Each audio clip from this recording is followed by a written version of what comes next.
रहे हैं NCERT chapter number 13। ठीक है, और ये एनसीईआरटी चैप्टर नंबर 13 जो कि न्यूक्लियाई है, क्लास 12 का जो आपका ये चैप्टर है। ठीक है, इसमें अगर हम बात करें तो आज की जो लेक्चर होगा यानी कि ये लेक्चर नंबर 4 होगा। ठीक है, और इसके पहले ऑलरेडी 3 लेक्चर्स हम लोगों ने जो है कवर कर लिए हैं। ठीक है, तो आज के लेक्चर में बहुत ही इंपॉर्टेंट चीज़ हम लोग पढ़ने वाले हैं। वो इम्पॉर्टेंट चीज़ ये है कि जब बेसिकली अगर हम रेडियो एक्टिविटी की अगर हम बात करें, रेडियो एक्टिव सब्सटेंसेस की बात करें, तो उनका जब डीके होता है तो वो डीके का जो प्रोसेस होता है उस प्रोसेस में कितनी तरह की चीज़ें फॉर्म होती हैं, क्या क्या चीज़ें उसमें मतलब जो है निकल करके आती हैं। तो बेसिकली किसी भी सब्सटेंस की अगर हम बात करें तो जो उसका डीके होता है, ठीक है, तो उसको बेसिकली 3 तरह का होता है। वो कौन कौन सा? Alpha decay, beta decay and gamma decay. तो आज की क्लास में हम लोग इन्हीं 3 तरह के डीकेस के बारे में डिस्कस करेंगे बहुत ब्रीफली। ठीक है, और उस पर कुछ न्यूमेरिकल्स भी हम लोग आज की क्लास में कवर अप करेंगे। तो आइए देखते हैं, सबसे पहले हम बात करेंगे अल्फा डीके की। अल्फा डीके की अगर हम बात करें तो अल्फा डीके बेसिकली होता क्या है? बाय डेफिनेशन अगर आप अल्फा डीके की बात करोगे, ठीक है, तो अल्फा डीके बेसिकली होता क्या चीज़ है? देखिए, इन अल्फा डीके अल्फा पार्टिकल्स, बहुत इंपॉर्टेंट चीज़ आपको ये ध्यान रखना है कि अल्फा पार्टिकल्स जो होते हैं वो इमिट होते हैं। ठीक है, जिसमें क्या होता है? Daughter nucleus is formed. अब अल्फा पार्टिकल मतलब जो यहाँ पे बात हो रही है कि अल्फा पार्टिकल बेसिकली है क्या? ये हीलियम एटम को ही बेसिकली अल्फा पार्टिकल्स कह सकते हैं। नेक्स्ट दूसरी पॉइंट हमें इस बात का ध्यान रखना है कि जब एटॉमिक मतलब जो अल्फा डीके होगा तो उस केस में एटॉमिक जो मास होगा, ठीक है, वो बेसिकली क्या होगा? फोर्स जो है, जो पहले एटॉमिक मास होगा उसमें 4 ऐड हो जाएगा। और एटॉमिक नंबर की अगर हम बात करेंगे तो एटॉमिक नंबर जो पहले रहा होगा उसमें से 2 एटॉमिक नंबर उसका कम हो जाएगा। जैसे सपोज करिए कि जिस सब्सटेंस का अल्फा डीके हो रहा है उस सब्सटेंस का जो एटॉमिक नंबर है मान लीजिए 4, तो अब डीके होने के बाद से अगर अल्फा डीके हो रहा है तो उसका एटॉमिक नंबर क्या हो जाएगा? 2। और अगर उसका एटॉमिक मास 8 था तो उस केस के बाद यानी कि अल्फा डीके के बाद उसका एटॉमिक मास क्या हो जाएगा? बेसिकली 4। ठीक है, तो नेक्स्ट यहाँ पे अगर हम बात करें, ये प्रोसेस कैसा होता है? स्पॉन्टेनियस प्रोसेस होता है। ये बहुत ही इंपॉर्टेंट है, आपको इस चीज़ का ध्यान रखना है। ठीक है, यानी कि ये अपने आप होने वाला प्रोसेस है क्योंकि इसमें बहुत हाई एनर्जी ऑलरेडी रिलीज होती है, तो इसलिए ये प्रोसेस जो है अपने आप होता है, स्पॉन्टेनियसली होता है। ठीक है, तो ये अपने आप होने वाला प्रोसेस है, इसलिए हम लोग इसको क्या बोलते हैं? Spontaneous process. नेक्स्ट, ये हमेशा क्या होता है? रेडियो न्यूक्लियाइड्स के अंदर ही हो सकता है ये, यानी कि रेडियो एक्टिव मटेरियल्स होने चाहिए, तो रेडियो न्यूक्लियाइड्स के अंदर ही ये प्रोसेस होता है अल्फा डीके का। जैसे कि अगर आप देखिए यहाँ पे, ये एक आपका पेरेंट चेन है, मतलब पेरेंट न्यूक्लियस है। किसका है? U-238, यानी कि यूरेनियम का ये आपका पेरेंट न्यूक्लियस है। ठीक है, ये यूरेनियम का पेरेंट न्यूक्लियस है। अब जब अल्फा डीके होगा यानी कि जब कुछ एनर्जीज यहाँ से, सपोज कि यहाँ से कुछ मतलब एनर्जीज दी गई है, जैसे कुछ एनर्जीज का रिलीज होने के साथ साथ यहाँ पे जब डीके होगा, ठीक है, यानी कि डीके इवेंट जब से जैसे ही परफॉर्म होगा तो उस केस में, अच्छा यहाँ पे देखिए कि न्यूक्लियस के अंदर बेसिकली 2 चीज़ें हैं। एक आपका क्या है? प्रोटॉन है, और दूसरा आपका क्या है? न्यूट्रॉन है। ठीक है, तो जो यहाँ पे रेड वाला पार्ट आपको दिख रहा है ना, रेड, ये जो रेड पार्ट दिख रहा है ये आपका क्या है? बेसिकली प्रोटॉन, सॉरी, ये जो आपका न्यूट्रॉन है, और ये जो ब्लू वाला पार्ट आपको दिख रहा है वो आपका बेसिकली प्रोटॉन है। ठीक है, तो अब यहाँ पे यानी कि जो पेरेंट न्यूक्लियस है, ये पेरेंट न्यूक्लियस बेसिकली टूटेगा किसमें? 2 पार्ट पे ब्रेक डाउन होगा, दैट इज डॉटर न्यूक्लियस में। ठीक है, तो डॉटर न्यूक्लियस बेसिकली यहाँ पे इसका डॉटर जो न्यूक्लियस है वो क्या है? थोरियम है। ठीक है, थोरियम जिसका एटॉमिक मास जो है 234 होता है और एटॉमिक नंबर होता है 90। यहाँ पे देखिए, अगर हम अल्फा डीके की इक्वेशन लिखने चाहें, ठीक है, सपोज करिए कि आप अल्फा डीके के लिए एक इक्वेशन लिखना चाह रहे हैं, तो जनरली इस के अकॉर्डिंग अगर आप इक्वेशन देखिए तो जो इसकी इक्वेशन होगी यहाँ पे, सपोज कि ये आपका है U, यहाँ पे एक सेकेंड, ये ऐसे लिख लीजिए, ये U92 और ये पर 238, यहाँ पे अल्फा डीके हो रहा है। ठीक है, तो जब यहाँ पे ये अल्फ़ा डीके होगा तो ये रिएक्शन का सिंबल हो जाएगा आपका यहाँ पे, और क्या फॉर्म होगा, थोरियम 90 और यहाँ पर 234 प्लस में हीलियम, दिस इज 2 और यहाँ पे 4 हो जाएगा। ठीक है, तो इस तरह का रिएक्शन होगा। अगर आप जनरल रिएक्शन लिखना चाहो तो जनरल रिएक्शन क्या हो जाएगा, किसी भी एलिमेंट का, यहाँ पे तो ये यूरेनियम का एक एग्जाम्पल हो गया, लेकिन अगर किसी जनरल इक्वेशन अगर आप लिखना चाहो तो यहाँ पे क्या जाएगा, this is Z atomic number and this is atomic mass A, this will gives, suppose substance क्या देगा, Y, और Y की जो खासियत होगी, यहाँ पर आपने देखा कि बेसिकली Y क्या है, यहाँ पे Z है, तो Z की अगर हम बात करें तो Z में क्या हुआ, Z जो है वो आपका यहाँ से 92 से 90 हुआ है, तो दैट इज Z-2। और इसी तरह से A की अगर हम बात करें तो A यहाँ पे देखिए 238 था और यहाँ पे 234 हो गया है, मतलब कि A-4 है और यहाँ पे प्लस हीलियम 2 और 4 हो जाएगा। इस तरह से आप इसको लिख सकते हैं, यहाँ पे हीलियम 2 4 हो जाएगा। ठीक है, तो ये एक आपका एक जनरल स्टैंडर्ड इक्वेशन आपके पास मिल गई, एक जनरल इक्वेशन आपका ये हो गया। नेक्स्ट अगर हम बात करें डिसइंटीग्रेशन एनर्जी या Q value of the nuclear reaction, किसी भी न्यूक्लियर रिएक्शन की जो डिसइंटीग्रेशन एनर्जी होती है या क्यू वैल्यू होती है वो क्या होती है। ठीक है, ये भी बहुत इंपॉर्टेंट है अपने आप में। तो बाय डेफिनेशन अगर आप देखिए तो क्यू वैल्यू जो होती है वो बेसिकली यहाँ पे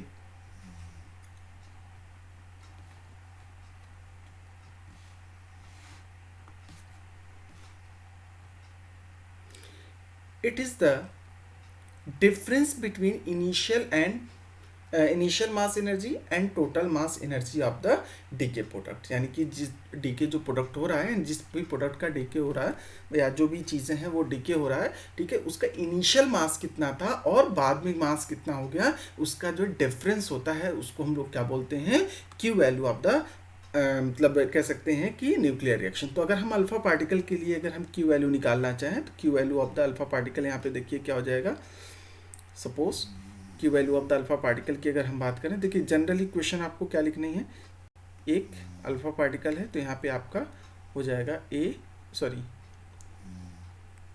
यहाँ पे इसको थोड़ा सा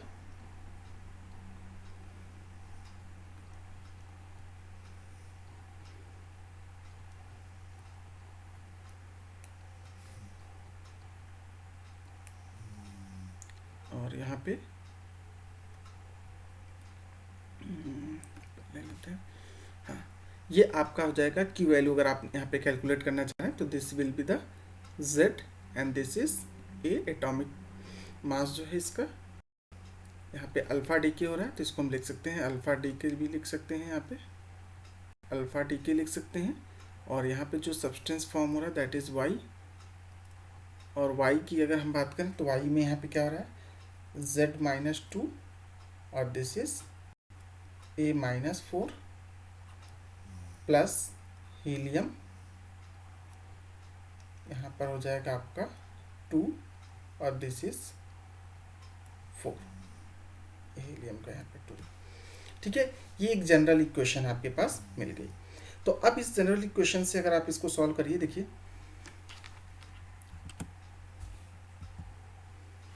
तो Q वैल्यू अगर आप निकालना चाहेंगे तो Q इज इक्वल टू क्या जाएगी, बेसिकली एक तरह की एनर्जी ही होती है। ठीक है, आइंस्टीन थ्योरी ऑफ इक्वेशन के अकॉर्डिंग m/c² होता है। तो यहाँ पे Q की वैल्यू जो टोटल मास डिफरेंस आपको लेना है क्या जाएगा, mass of X minus mass of Y और माइनस मास ऑफ हीलियम। ठीक है, और ये हो जाएगा आपका टोटल मास इनटू साथ में हो जाएगा आपका c²। ठीक है, तो ये आपको क्यू वैल्यू यहाँ से मिल जाएगी, this will be the Q value of the alpha decay, यानी कि अल्फा डीके केस में क्यू वैल्यू या कह सकते हैं कि डिसइंटीग्रेशन एनर्जी जो है आपकी ये हो जाएगी। इस पे बेस्ड क्वेश्चन देखिए, एग्जाम्पल है एनसीईआरटी का 13.6, we are given the following atomic masses. आपके पास एटॉमिक मास दे रखा है, कौन कौन सा है देखिए ध्यान से। यहाँ पे आपको दे रखा है U-238-90 यानी कि यूरेनियम दे रखा है, इसका एटॉमिक मास दे रखा है 238.05097 होता है। हीलियम दे रखा है जिसका एटॉमिक मास आपका कितना होता है 4.00260 होता है। उसी तरह से थोरियम आपको दे रखा है, और हाइड्रोजन या फिर कह सकते हैं यहाँ पे प्रोटॉन दे रखा है, ठीक है। और साथ में यहाँ पे पीए दे रखा है, पीए बेसिकली प्रोटैक्टियम को लिए दे रखा है जिसका एटॉमिक नंबर जो होता है वो 91 होता है, ठीक है। तो इसके लिए अब इसके बाद से आपसे पूछा जा रहा है calculate the energy release during the alpha decay, ठीक है, ऑफ द U-238, ठीक है, show that it can not be spontaneously emit a proton. यानी कि 2 क्वेश्चन इसमें पूछे गए। तो देखिए सबसे पहले हम बात करेंगे क्वेश्चन नंबर 1 की। क्वेश्चन नंबर 1 में अगर हम बात करें ए पार्ट की, तो ए पार्ट को सॉल्व करने के लिए हम लोग बेसिकली क्या करेंगे बेटा, देखिए ए पार्ट को सॉल्व करने के लिए हमें कुछ करना नहीं है, बस सीधे आपको की वैल्यू कैलकुलेट करनी है। और की वैल्यू यहाँ पे क्या आ जाएगा, इसके लिए अगर आप एक मतलब एक जनरल की वैल्यू के लिए सबसे पहले अल्फा रिएक्शन लिखें, अल्फा मतलब डीके के लिए रिएक्शन लिखना चाहें, तो यहाँ पे थोड़ा सा देखिए मैं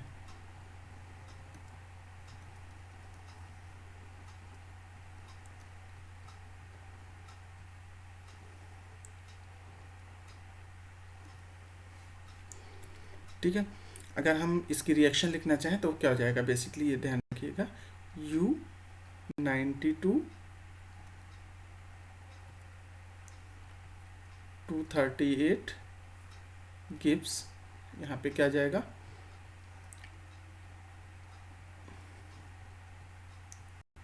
थोरियम, यहाँ पे थोड़ा सा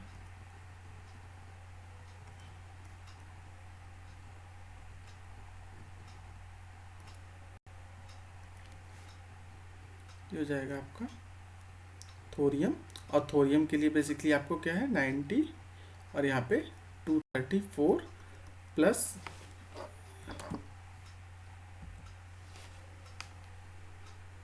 यहाँ पे आपका हो जाएगा प्लस हीलियम 24। तो अब अगर हम यहाँ पे इससे क्यू वैल्यू कैलकुलेट करना चाहें तो क्यू वैल्यू क्या आ जाएगी, mass of U plus sorry यहाँ पे ये माइनस साइन हो जाएगा, ठीक है, ये माइनस साइन होगा, और यहाँ पे mass of TH minus mass of helium and into C², ठीक है। तो इसकी वैल्यू अगर हम यहाँ से निकालें तो यहाँ पे से रखेंगे तो क्या जाएगा 238.050979, यहाँ पे है 79 माइनस यहाँ पे थोरियम के लिए कितना दे रखा है देखिए 234.04363, ठीक है, एंड मास ऑफ हीलियम दे रखा है 4.00260, साथ में यहाँ पे यूथ है इंटू C²। इसको जब आप कैलकुलेट करेंगे तो इसका जो आंसर आता है कैलकुलेशन के बाद ये आता है 0.00456 U, यहाँ पे 5 है, U इंटू C²।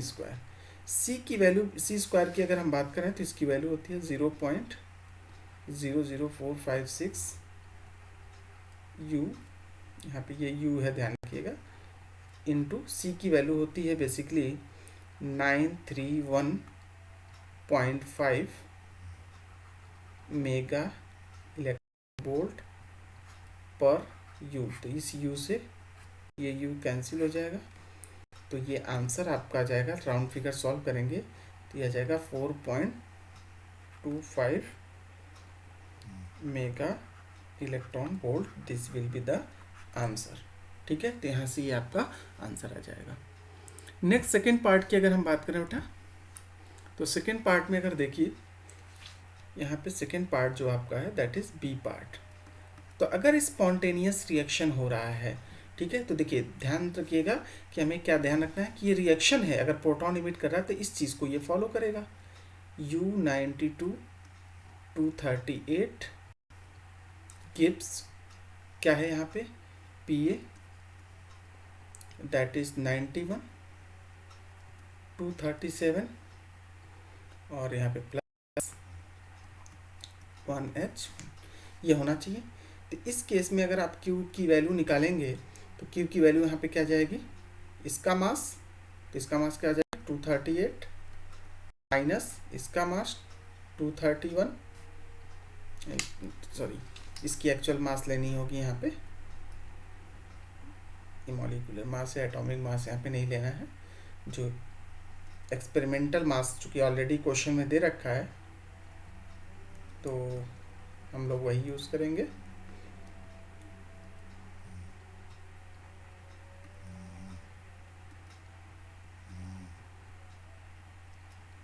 ठीक है, तो अब यहाँ पे देखिए इसका मास दे रखा है कितना, क्वेश्चन में देखिए इसका मास आपको दे रखा है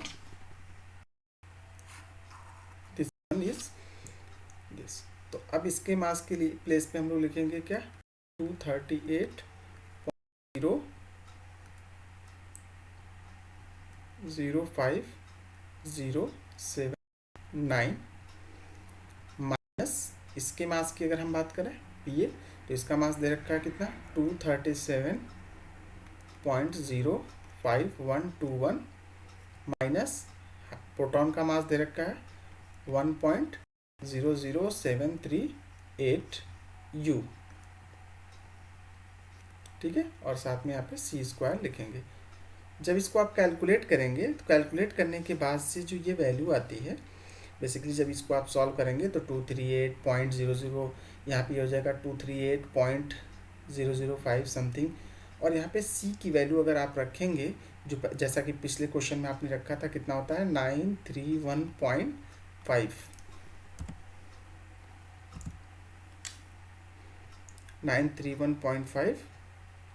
mega electron volt upon U।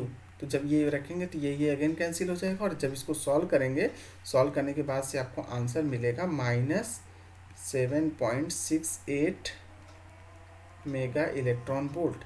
अब ये आपको ध्यान रखना है कि जो आंसर आया है वो कैसा आ रहा है, निगेटिव आ रहा है। निगेटिव आने का मतलब क्या है कि निगेटिव आने का सेंस ये है कि इसमें जो है आपका जो मेगा इलेक्ट्रॉन वोल्ट यानी कि निगेटिव में आ रहा है, ठीक है। अब नेगेटिव में आने से सबसे बड़ी इंपॉर्टेंट चीज़ आपको किस बात का ध्यान रखना है, ध्यान ये रखना है कि निगेटिव जब भी आएगा तो वो स्पॉन्टेनियस रिएक्शन नहीं हो सकता, मतलब कि यहाँ पे 7.68 मेगा इलेक्ट्रॉन वोल्ट की एनर्जी आपको देनी पड़ेगी, और जब आप इतनी एनर्जी देंगे तब जा करके ये रिएक्शन प्रोसेस हो पाएगा, यानी कि तब उस केस में ही ये कंडीशंस आपकी मतलब होल्ड कर पाएगी, ठीक है ना।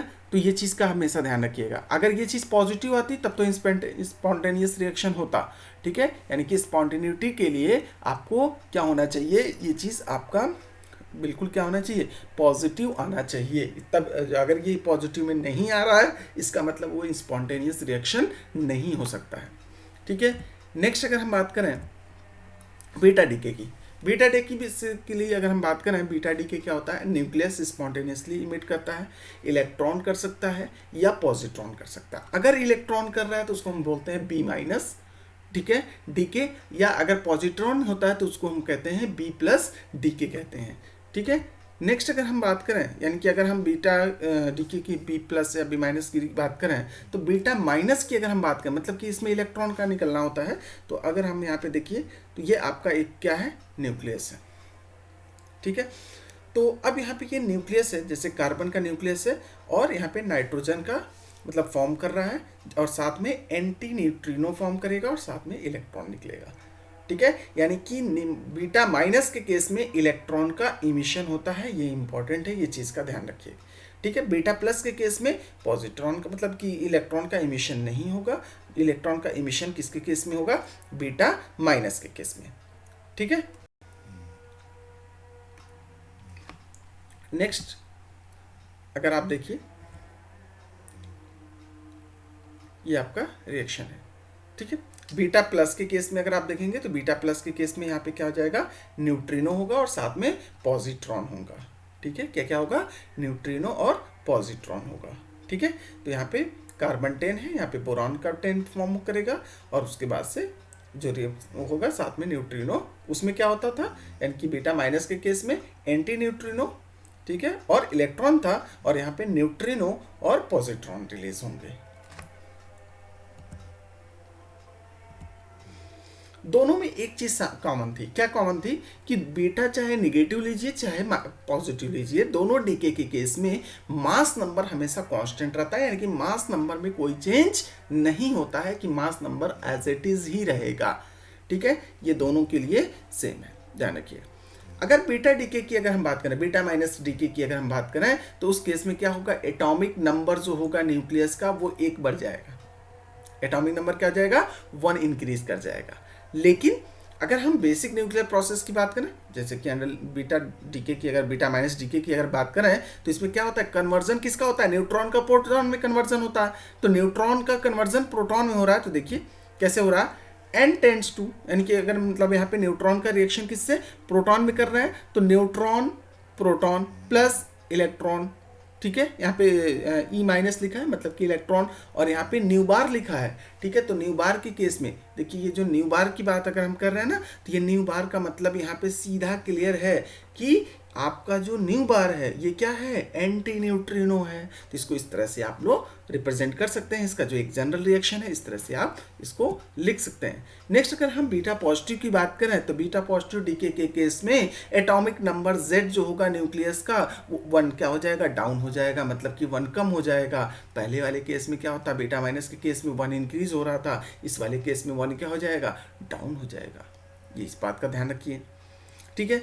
दूसरा पॉइंट इसमें आपको ध्यान रखना है कि बीटा प्लस के केस में क्या होगा, कन्वर्जन किसका होता है, प्रोटॉन का, किसमें, न्यूट्रॉन में होता है, ठीक है। इसमें कन्वर्जन प्रोटॉन का न्यूट्रॉन में, यानी कि न्यूट्रॉन का प्रोटॉन में कन्वर्जन हो, प्रोटॉन का न्यूट्रॉन में कन्वर्जन हो, ठीक है। तो ये इस प्रोसेस को बेसिकली हम लोग क्या बोलते हैं, बीटा डीके कहते हैं। और अगर मान लीजिए कि जो न्यूट्रॉन है वो प्रोटॉन में कन्वर्ट हो रहा है, तो न्यूट्रॉन का प्रोटॉन में कन्वर्जन क्या कहलाएगा, बीटा माइनस। और अगर हम मान लीजिए कि प्रोटॉन का न्यूट्रॉन में कन्वर्जन की अगर हम बात करें, यानी कि यही जो आपका रिएक्शन है, ये जो आपका रिएक्शन है, इस रिएक्शन को अगर हम रिवर्स ऑर्डर में देखें, दैट इज यहाँ से प्रोटॉन से न्यूट्रॉन फॉर्म करा रहे हैं, ठीक है। तो उस केस में जो आपका रिएक्शन बनेगा वो क्या होगा, यानी कि उस जो मतलब जो डीके होगा, उस डीको को हम लोग बोलेंगे beta minus decay, sorry beta plus decay, ठीक है। बीटा प्लस के केस में आपका क्या होगा, प्रोटॉन न्यूट्रॉन में जाएगा, और बीटा माइनस की बात करेंगे तो उसमें क्या होगा, न्यूट्रॉन प्रोटॉन में जाएगा, ठीक है। इसके लिए एक जनरल रिएक्शन देखिए, क्या इसको हम कैसे रिप्रेजेंट कर सकते हैं। यहाँ पे देखिए जैसे प्रोटॉन है, ठीक है, तो प्रोटॉन को किस में कन्वर्ट कर रहे हैं, न्यूट्रॉन प्लस, यहाँ पे ई प्लस निकला है, ठीक है, ई प्लस। और यहाँ पे देखिए ये आपका न्यूट्रिनो है, और यहाँ पे ये आपका पॉजिट्रॉन है, ठीक, ये आपका न्यूट्रिनो, क्लियर। तो ये सारी चीजें आपको ध्यान रखनी है। नेक्स्ट अगर हम बात करें गामा डीके की, तो गामा डीके बेसिकली होता क्या है, when a nucleus is in excited state spontaneously decays to its ground state और to a lower energy state. अब ध्यान रखिए, जैसे कि एटम में आपने पढ़ा है कि जो इलेक्ट्रॉन्स होते हैं, यानी कि एक ऑर्बिट से दूसरे ऑर्बिट में जंप करते हैं, यानी कि वो भी एक अपना एटम मतलब जो है कहते हैं सब एटॉमिक पार्टिकल्स में इलेक्ट्रॉन्स के पास जो होते हैं एक अलग अलग एनर्जी लेवल होती है। तो यानी कि हायर एनर्जी लेवल से लो एनर्जी लेवल पे जब आते हैं तो वो क्या करते हैं, एनर्जी का रिलीज करते हैं, यानी एक फोटोन के बराबर एनर्जी को रिलीज करते हैं, ठीक है। तो उसी तरह से अगर हम न्यूक्लियस की बात करेंगे तो उस केस में भी ऐसा होता है कि जब ग्राउंड स्टेट में, यानी कि इस जो न्यूक्लियस है वो अगर हायर स्टेट में है, एक्साइटेड स्टेट में है, और वापस वो आ रहा है यानी कि अपने ग्राउंड स्टेट में, तो वो क्या करेगा, 1 फोटोन एनर्जी, यानी कि 1 फोटोन के बराबर जो है 1 फोटोन की जो एनर्जी होगी उसके बराबर जो है वो एनर्जी को, ठीक है, रिलीज करेगा। वो एनर्जी क्या होगी, दोनों लेवल के बीच में, दोनों न्यूक्लियस के बीच की जो डिफरेंस है उस डिफरेंस की जो मतलब मान लीजिए ये हायर लेवल है, ये लोअर लेवल है, यहाँ से यहाँ रहे तो इनके बीच का जो एनर्जी गैप है, एनर्जी का जो डिफरेंस है, उस डिफरेंस के बराबर होगा। ठीक है, तो जो ये मतलब इस तरह से इस चीज़ को आप जो एनर्जी यहाँ पे ये जो रिलीज हो रही है ना, तो उस एनर्जी को हम लोग क्या बोलेंगे, गामा डीके कहेंगे। ठीक है, तो गामा डीके आपको आई थिंक याद रहेगा कि गामा डीके क्या होता है। ठीक है, तो अब यहाँ पे देखिए, ये आपको एक मतलब एग्जाम्पल के तौर पे देखिए, यहाँ पे कोबाल्ट है 27 इसका atomic number and atomic mass क्या है 60। ठीक है, कोबाल्ट अगर हम बात करें, ये डॉटर सेल में ब्रेक डाउन हुआ। ठीक है, दैट इज बीटा डीके हो रहा है, यानी कि डॉटर मतलब डॉटर न्यूक्लियस की अगर हम बात करें तो डॉटर न्यूक्लियस में ये ब्रेक हुआ। ठीक है, जनरली 99.88% जो है इसमें कन्वर्ट होता है और 0.12% जो है आपका डायरेक्ट इस फॉर्म में आ जाता है। ठीक है, 2 डॉटर्स इसमें बनती हैं। ठीक है, तो अब यहाँ पे देखिए, तो बेसिकली 2 डॉटर्स की अगर हम बात करें तो यहाँ पे बीटा डीके, यानी कि यहाँ पे ये जो है वो क्या है, एक्साइटेड स्टेट में होगा, मतलब कि जो यहाँ पे जो न्यूक्लियस है, ठीक है, उसकी एनर्जी क्या होगी, यानी कि हाई होगी। और जब हाई एनर्जी होगी तो ये क्या हो जाएगा, अनस्टेबल होगा, यानी क्या होगी, स्टेबिलिटी नहीं होगी, ये क्या होगा, अनस्टेबल होगा। और जब ये अनस्टेबल होगा तो ये क्या होगा, यहाँ से मतलब वो ग्राउंड स्टेट में जाने की कोशिश करेगा, तो यहाँ से यहाँ जब वापस आएगा, यानी कि लोअर एनर्जी लेवल पर जैसे ही जाएगा, ठीक है, तो उस केस में वो इतनी एनर्जी का रिलीज करेगा, और इसी को हम लोग क्या बोलेंगे, गामा डीके बोलेंगे, जो एनर्जी रिलीज हो रही है। उसी तरह से जब ये यहाँ पर आएगा, यहाँ से फिर अगेन इस पर जाना चाहेगा, ठीक है, तो उस केस में यानी कि जो सबसे lowest energy level ground level पे आना चाह रहा है, दैट इज निकिल 2860 पर है। ठीक है, यानी कि यहाँ से वो एक्साइट होकर के ब्रेक हुआ था तो एनर्जी उसकी हाई थी, अब वापस वो एनर्जी आ रहा है तो यहाँ पे एनर्जी का रिलीज होगा। ठीक है, तो इस लेवल के और इस लेवल के बीच का जो डिफरेंस है, इसको हम लोग क्या बोलेंगे, गामा डीके कहेंगे। क्लियर, तो जो ये एनर्जी हो रही है इसको गामा डीके कहेंगे।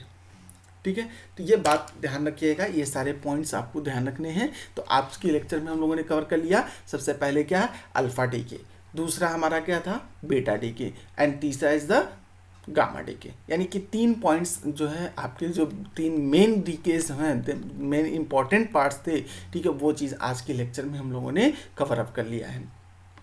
ठीक है, तो आज के लिए फ़िलहाल इतना ही, बाकी की चीज़ें हम लोग नेक्स्ट क्लास में डिस्कस करेंगे। और जाते जाते एक रिक्वेस्ट आप लोगों से है कि प्लीज़ चैनल को सब्सक्राइब अगर आपने नहीं कर रखा है तो सब्सक्राइब ज़रूर कर लीजिए, ताकि आगे की जो वीडियोस हैं, ठीक है, वो आपको अपडेट टाइम टू टाइम मिलते रहें। ठीक है, और बाकी आप अपने फ्रेंड्स में इसको शेयर भी कर सकते हैं, शेयर करिए, सबका बेनिफिट हो ज़्यादा अच्छा।